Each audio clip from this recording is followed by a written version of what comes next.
O Inday, bukas samahan mo si ate mo mag-grocery. Opo, kuya. I-check mo yung stock natin kung kumpleto pa, ha? Ilista mo lahat para hindi kayo mahirapang mamili, ha? Opo, kuya. O sige, Daddy, bukas. Daddy, O, Burnok, bakit? tulungan mo naman ako sa assignment ko. Assignment? O sige, ano ba assignment mo? Tungkol sa mga bagay na bilog. Mga bagay na bilog. O sige, sige. Ang bola ba bilog? Oo, ang bola bilog.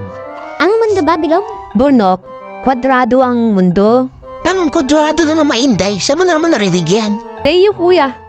Suavin? Nadanda mo, kuya? Nagiinuman kayo ni Mang Ubaldo rito. Ang sabi mo sa kanya, narating mo na yung 4 na sulok ng mundo. Oo, narating ko na ang 4 na sulok ng mundo. Bakit? Eh di kwadrado nga yung mundo. Wala naman sulok ang bilog, kuya eh. Ay, naku, kuya. Nahuhuli ang isda sa sariling bibig. Isip-isip, kuya. Isip-isip.